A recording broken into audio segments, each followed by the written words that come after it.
Всем привет, вы на канале Суперкит. Сейчас уже мало кто покупает даже люминесцентные лампы, которые все привыкли называть экономками.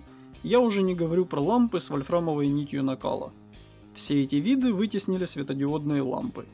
У меня поднакопилось несколько разных таких ламп, разных производителей, и в этом видео я расскажу и покажу то, как они работают. Начну с того, что и меня постиг опыт с покупкой ламп на Алике. И сразу начну с совета никогда там не покупать светодиодные лампы. Они сравнимы по цене и даже, можно сказать, фактически одинаковы. Только никто не даст никакой гарантии, а даже если оттолкнуться от возможности отправить обратно лампу, столкнетесь с нецелесообразностью этого действия из-за стоимости пересылки. Также немаловажный факт – это работа таких ламп. Вот яркий пример. Лампа, которая мною была куплена еще лет 8 назад. Она жутко выедает глаза, а происходит это из-за того, что она мерцает. Мерцает она, потому что у нее высокий коэффициент пульсации, вызванный удешевленной схемой. Под светом такой лампы крайне неприятно глазам. И даже если глазам при прямом взгляде этого не видно, то усталость от света такой лампы все равно сильнее. При этом при резком перемещении взгляда либо боковым зрением видно, что с освещением что-то не так. А видеть это можно на банальную камеру в смартфоне. Конечно, если пульсации не видны, то это не значит, что их нет. Не видно их может быть, если частота мерцания ламп совпадает с частотой камеры. А если они видны, то они точно явно есть. У хороших ламп коэффициент пульсации минимален. Это так, потому что светодиод работает от выпрямленного и сглаженного постоянного тока, что обеспечивается внутренним драйвером лампы, который установлен внутри. Была у меня и лампа типа кукуруза, и я их покупал сразу 3 штуки. Одна из них сразу приехала бракованной, вторая была плохо пропаяна и начала почти сразу отходить, переставая светить. Я разобрал ее, чтобы пропаять места соединения плат со светодиодами, а в результате все сразу же развалилось у меня в руках на мелкие части. Оставшаяся рабочая дико мерцала, было заметно даже без всяких камер. Я все думал, где ее можно использовать, и решил, что место ее на балконе. Но пока я пользовался, включая на минуту, пока выходил на балкон, она еще как-то служила. Как только я оставил ее на час работы, она тупо сгорела. Больше зарекся заказывать на Алике лампы вообще. Я в подъезде даже такую не хочу вешать. Поэтому я начал смотреть на известных производителей, среди которых в частности оказался Макс. У меня была сначала экономка, которая, кстати, работает до сих пор. Именно она и была в начале данного видео. Первая светодиодная лампа, сравнительно яркая для освещения комнаты, а не подсветки, была эта лампа. Мощность 12 Вт обещала заменить лампу накаливания 100 Вт. Со временем я понял, что яркости одной лампы было недостаточно, а гнаться за яркостью единственной лампы не хотелось. Потому что не всегда в комнате нужен очень яркий свет, поэтому я сменил светильник в комнате, в которой можно установить 3 лампы и иметь несколько режимов яркости. Да и пишут, что лампы более мощные, чем 15 Вт с цоколем Е27 из-за размеров просто не могут быть обеспечены нужным теплоотводом. А неимение такового очень сильно сокращает срок службы лампы. А эта лампа, которую я покупал из-за прикольной формы, в любом случае не вмещалась в новый светильник. Поэтому в данном месте от ее использования пришлось отказаться. Тем не менее, несмотря на стоимость, я купил эту лампу в 2015 году за 206 гривен. Как видите, эта лампа также мерцает, о чем пишут люди в отзывах. Кстати, почти сразу производитель погнался за ценой в пользу покупателей и стал выпускать очень похожие, я бы даже сказал, такие же лампы по форм-фактору, но которые очень быстро выходили из строя, не доживая даже до конца гарантии. Лампы были такие же на вид, но название модели имели другое и стоимость в 2 раза ниже. А на эту была гарантия 5 лет, которая, к слову, до сих пор в силе. На место этой лампы в новом светильнике на 3 лампы стала та самая люминесцентная, которая вновь вернулась к работе, и 2 новых светодиодных. Гарантия на эти лампы была 2 года. В месте постоянного использования в данной люстре они не отработали 2 гарантийных года, обе сгорели. В самом магазине мне подтвердили неудачную партию, которая почти ни у кого не прожила даже установленных ей пару лет по гарантии. Вроде бы как было это вызвано плохим теплоотводом, из-за чего лампы сгорали при длительной работе. Сейчас свидетельством этого также являются и отзывы купивших такие лампы. Конкретно эта лампа пережила гарантийный срок, так как работает в прихожей, где ее время работы крайне минимально. Кстати, первая цифра в маркировке обозначает количество ламп в комплекте. Они, как и сейчас, в принципе, продаются по 2 и по 3 штуки в комплекте. Я их также покупал и по 1 штуке, и по 2 сразу.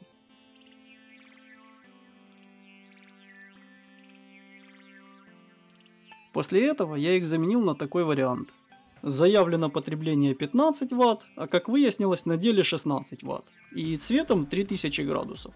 Как вы поняли, я в комнату покупаю только с желтым оттенком. Мне он наиболее приятен. С тех пор прошло почти 3 года, как раз гарантийных, и немного поврежденный цоколь одной из ламп при вкручивании, а может быть и сразу так было, привел к тому, что лампа в работе начала отходить, теряя контакт, видимо нагреваясь, поскольку происходит расширение от воздействия температуры. Как я не искал лучшее положение при вкручивании и не менял их местами, я его не нашел.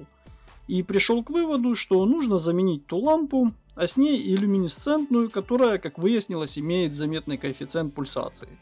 А самое главное, когда эти 3 лампы вместе работали, я видел, насколько люминесцентная желтее светодиодных, у которых цвет соответствовал температуре 3000 градусов. И захотел я и светодиодные максимально желтые, и чтобы они были более 10 Вт потребления для яркости, хотя бы соответствующие лампам накаливания 100 Вт.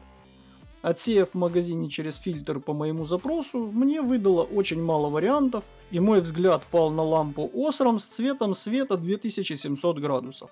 И она реально намного желтее, чем предыдущая, что меня порадовало. И как видно, лампа не мерцает, хотя по вопросу мерцания меня и предыдущие лампы Maxus не напрягали. В описании лампы Osram было указано и 13 Вт потребляемой мощности, и 14 Вт одновременно на коробке.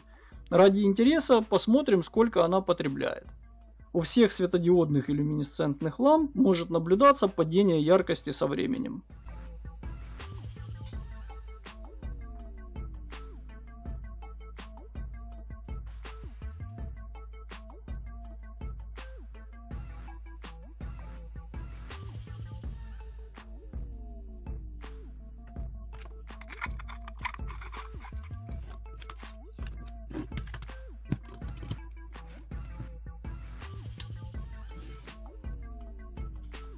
А потребляет она ровно золотую середину, 13,5 Вт. Тем не менее, источников света в квартире много, поэтому это не весь перечень ламп, которые я хочу показать. Данная лампа была куплена лет 5 назад в АТБ, светит она ярко выраженным белым, потребляет 9 Вт. Коробки уже нет, но вроде бы что-то типа аналога лампы накаливания в 75 Вт. Вполне ярко, работает все это время в ванной, как видите, не мерцает. Но и недешево она стоила. Я бы сказал, как хорошая лампа такого уровня. Совсем дешевая, которая была когда-то куплена в АТБ, была мною возвращена обратно сразу же, потому что она мерцала так, что у меня было ощущение, что она не горит дольше, чем горит. Настолько это кидалось в глаза без всяких камер. Также в настольных лампах вкручены 3 разных модели, опять же фирмы Maxus, которую я раньше покупал постоянно. Такая лампочка с необычным расположением светодиодов, приятный бело-желтый свет, не мерцает. Выполняет роль легкой подсветки в комнате в настольной лампе, а также помогает мне освещать предметы при съемке видео. Является аналогом 40-ваттной лампы накаливания, а потребляет 3 Вт. Купил в 2014 году, как видите, прекрасно работает до сих пор. Также помогает с освещением лампа на 4 Вт. Это не просто светодиодная лампа, а ее разновидность. Называется светодиодная филаментная лампа. Светит мягко, такие лампы есть в продаже прямо вообще желтые, чуть ли не оранжевые с температурным цветом в 2200 градусов. Я хотел такую и в основной светильник в комнате, но, к сожалению, во всяком случае в разумных размерах, не нашел более ярких, чем эквивалент 75 Вт вольфрамовой лампы. К последним 2 претензий не имею вообще по работе, в отличие от следующей, которая более яркая и мощная, потребляет 7 Вт, аналог 75 Вт. Явно мерцает, она не желтая и мне по итогу не очень нравится. Системно не использую.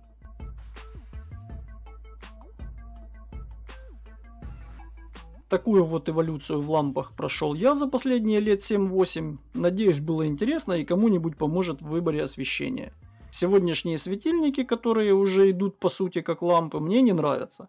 Поэтому я по-прежнему продолжаю использовать обычный стандарт E27. Также мое личное мнение, как бы все современные лампы ярко не светили и красиво не выглядели, они все равно хуже по свету и восприятию, чем лампы с вольфрамовой нитью накала. А порой, пока не увидишь такую лампу в работе лично, невозможно понять, нравится ли ее свет. Но очень часто обстоятельства вынуждают пользоваться менее горячими источниками света не столько из-за экономии даже, сколько из-за яркости.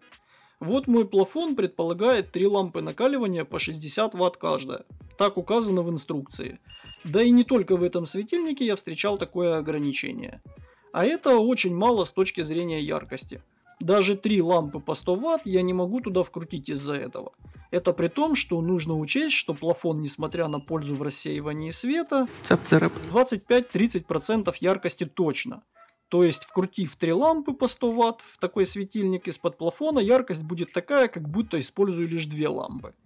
Что меня, конечно же, не будет устраивать. К этому можно добавить и время года, например, летом, когда и так жарко, включить еще в комнате 3 лампы по 100 Вт каждая совсем не хочется. Моя камера снимает сейчас 30 кадров в секунду, поэтому не мерцают лампы в видео не из-за количества кадров в секунду при съемке камерой. Тем более, что есть и мерцающие, и не мерцающие. Причем в одном кадре, как было видно.